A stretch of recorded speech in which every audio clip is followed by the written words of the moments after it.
then continues to say that in other videos I did not address, he proves God is a mind.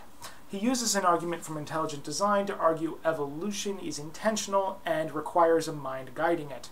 He wrote a paper on it in 2010. Let's go ahead and read the first sentence in what I assume is the abstract. Philosophical naturalists claim macroevolution shows order emerging by pure chance.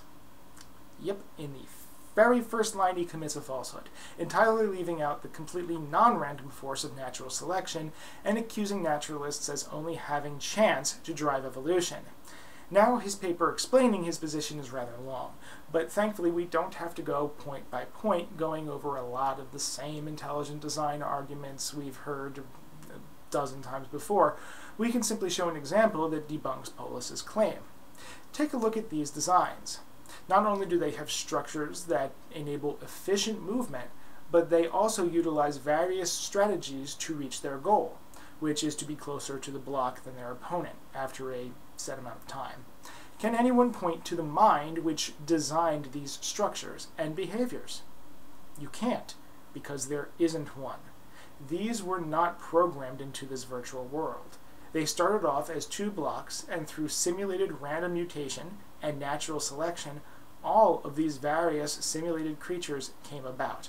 In addition, there are a plethora of other computer programs that simulate evolution via random mutation and natural selection without a mind navigating it.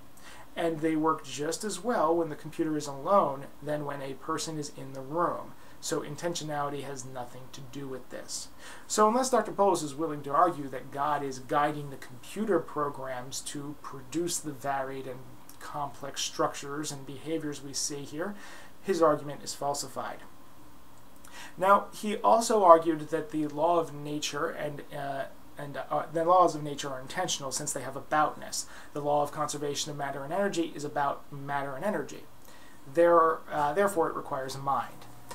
He seems to be guilty of a category error here. Our understanding of the laws of nature have aboutness. In order to make sense of how the universe works, we describe our consistent observations and call them laws. But there is nothing to suggest there must be literal laws, as in an actual thing separate from the universe in question that is maintaining consistency.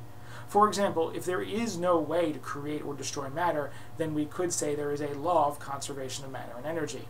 That doesn't mean there is a literal thing that is preventing matter from being created or destroyed. Why don't things poof out of existence? Perhaps there isn't anything that would cause it to poof out of existence. As far as we know, things require reasons to occur. And yet Polis thinks we wouldn't need a reason for something to poof out of existence. It would happen for no reason unless there is something to prevent it from happening. To summarize, he is mistakenly putting laws into the category of thing instead of concepts, so he is not proven God. Now, he begins and ends his video with a few things I think warrant mentioning. Apparently I'm too self-assured for HonestDiscussioner.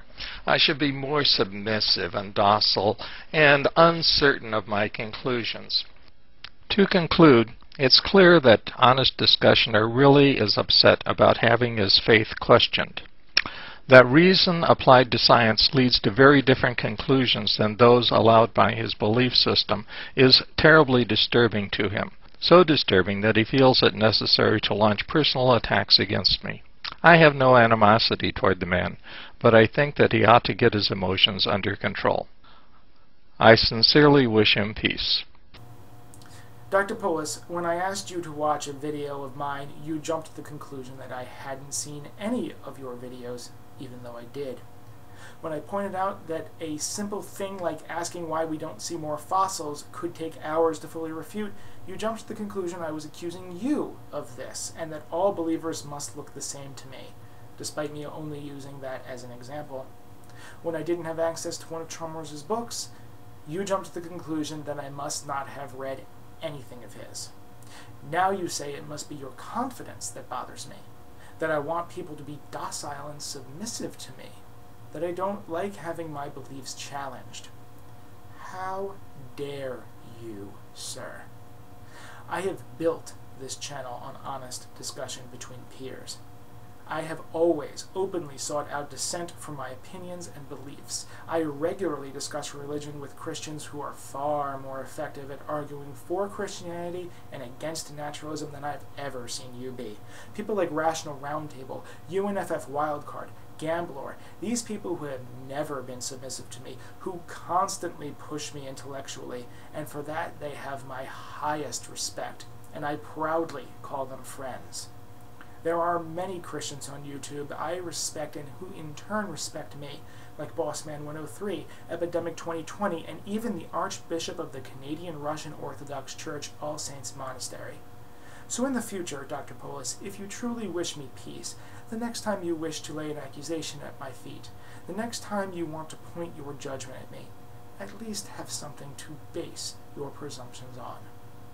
Have a nice day, everyone. HonestDiscussioner.